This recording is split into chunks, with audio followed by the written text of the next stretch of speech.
So I'm doing a stereo install. What I got is a 1990 Mercedes 300E gas, and which I don't think there's a difference between the gas or the diesel, but this car has the original Mercedes Becker radio in it with the cassette player, and I'm installing a CD player for a couple of reasons. One, so you could play CDs, and two, the radio has a lockout code which I don't have access to. I guess I could go up to Mercedes and see if they have the access code, but I have a radio and I'm gonna put it in. But this part of the video I'm gonna show you guys real quick how to tear down this center console to get the radio out. That way you can see exactly where all the screws are and you won't risk breaking any tabs or ruining anything in the process of trying to take it apart, because that's usually a pain in the butt when you don't know where a screw is and you kind of put a little more force than you should and break something that you shouldn't.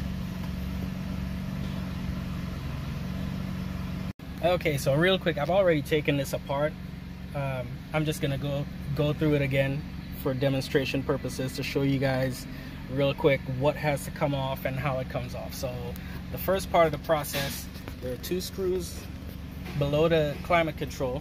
They're right down here. I already took them out, and then this panel just pulls forward, and then when you pull it forward you can wiggle it out of its place right there. So that's that part.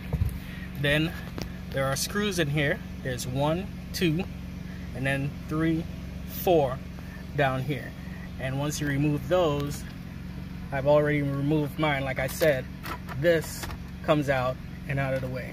So you pull those out, the climate control can come out, and that's all there is to removing that part.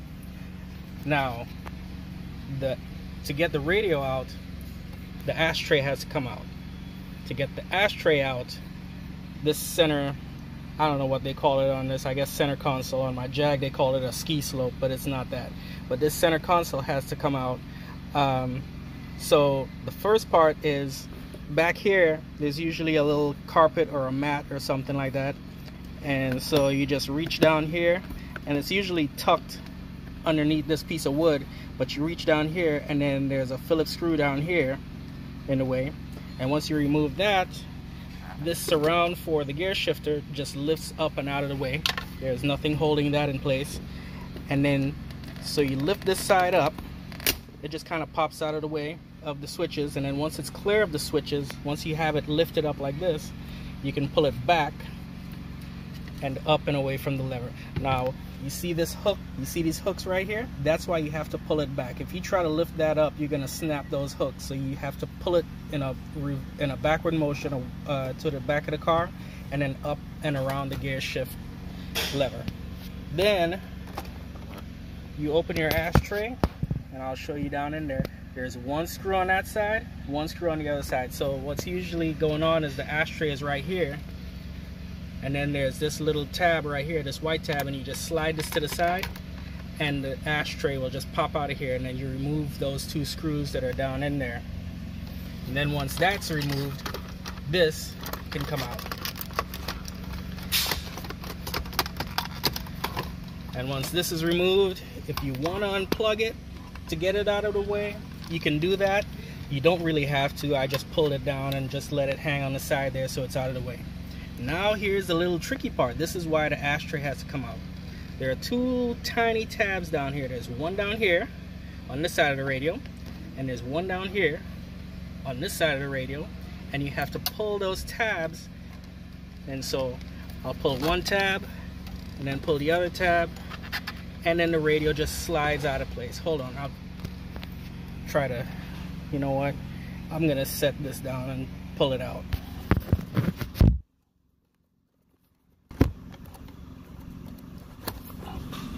Okay, so now you see those tabs are kind of sticking down. You see how that one is way down like that, and then the other one is down like that also. So what I had to do was kind of grab it and pull the radio while I pull those tabs down, and then once it's out, then you can unplug everything from the back. And I've already done that since I already removed this radio. Oops, well, my buttons fell out, which And so down here I have all the wires that go to the radio, because they're just hanging down since I already removed the radio once. I was just going through all these motions again to show you guys. And so that is how you would remove the Mercedes radio from your center console without breaking anything. So now that I have the radio off, and so I've been using my multi-tester to see where my wiring goes. And so this little plug, this 4-pin plug, it has 4 wires. The brown wire is ground. Brown is always ground on Mercedes. The red with the white wire, that is constant power, so that's always 12 volts. The blue with gray, well actually the gray with blue I should say, that one is your dimmer light. So that one gets voltage when you turn the lights on and you adjust your dimmer switch.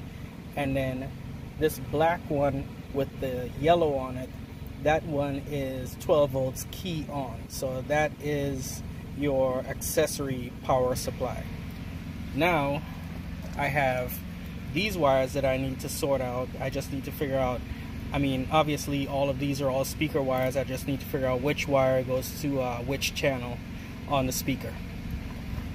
So I'm in the process of hooking up the power wires, after which I'm gonna check and figure out the speaker wires. But here's what I'm doing.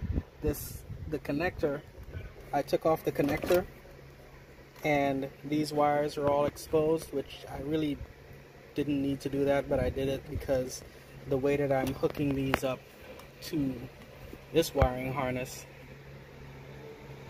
is that I'm separating a section of wire like you see here, and then I'm twisting on the matching wire. So like this is my memory wire, the yellow wire from my harness, and this is the memory wire on the car. This is the 12 volt key on. And so I twist the wires on here, but before I do that I slip on a piece of the shrink tubing, and then I could just leave this like that, but I like my wiring to stay on. I don't want it to short out or anything, so I solder it on, and then when I'm done I pull the shrink wrap over it and shrink it down, and you end up with something like this. And so when I'm done, I'm gonna put these pin connectors back into their little harness the way they came out, so that I could plug the original radio in if I ever needed to for some strange reason. And then this connector will also be hooked up, so I could use the radio, the new radio harness, or the original one. Okay, so I got a lot of stuff going on. I'm gonna go through real quick with you guys. I took all these wires out, and for the life of me I could not get the driver's side front speaker to work. I mean, I tried every combination possible, and I could also not get the passenger side back speaker to work after I tried every possible combination. So I'm gonna go through a couple of things really quick before I show you guys what I did. First of all, to get this speaker out, this speaker cover goes on there, and so there is, hold on, I'll show you. So there is this thin piece that goes along the edge of it, goes along the edge of it like so. And what you have to do is this little thin piece, it just pops out with a flat screwdriver. And then there are 2 screws. There's one that goes in the front here, close to the windshield, and then there's one in the back here. There's 2 small screws, and they go on here.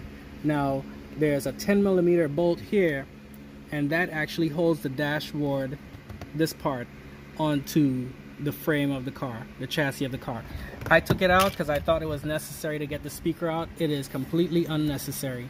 This speaker is sitting in there and it's held in by 2 retaining clips. See this retaining clip, and then this one over here, that's the only thing that's holding that speaker in. So all you got to do is you reach under it with a flat screwdriver and pry it, and it'll pop right out. And then here is the connector. I was able to fix the speaker. It was just this connection that goes from, so here, let me move this down here so you can probably get a better view. Alright, so there's this connection that goes to this little pin, and then this little pin is welded onto this, and this goes to the cone of the speaker. and this connection from the pin and this little wire was bad, and so I just got to solder that. I mean, if I move it, it'll work. If I leave it, it'll kind of rattle around. So that is the problem with that. And then in the back, I'll show you how to take the back speaker cover off. And even though I'm going to show you how to take this off, this piece of plastic becomes so brittle and dry rotted that even if you try, it's probably still going to snap it off. So this piece, my clips are broken. I'm going to have to replace those. And then the other cover, I completely smashed that to little pieces. So I'm going to have to go on eBay and get one of those. But it sits on like this, and what you have to do is on the edge here and here, you have to reach under there with a flat screwdriver, or I have a little pry bar I use for upholstery work, and just go under there and pry it up on both sides. And then when you're done, you lift the entire cover a little bit and then pull it away from the C-pillar. You see those edge clips? Those have to be pulled away from the C-pillar, otherwise you'll snap those. So the process is you reach under there and pop those up, and then you pull this away. Then the speaker itself, it has these little snap clips on here that hold it in place, and you just crawl in the trunk and you can push those snap clips with your thumb and take them out. They're not a big deal to take out, and that is how you remove the speakers. And this thing, I mean, this, if you take it out, that's the correct way to take it, but they become so dry rotted and brittle. I mean, like this, I could just take this and snap it with my finger. It's just dry rotted and soft and brittle from sun over the years. And so beware that if you're taking this out, you're probably gonna end up breaking it, and you're gonna end up needing to buy new ones. So that's something to look out for. But yeah, that's how you take these back speakers out, and I showed you how you take the front speakers out without breaking anything, hopefully. On this, all right, so what happens is, this is the radio I took out.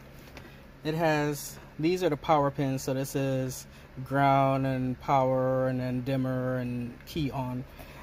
These four are for the speakers. Well, no, these four, I actually have no idea what the hell these four are for.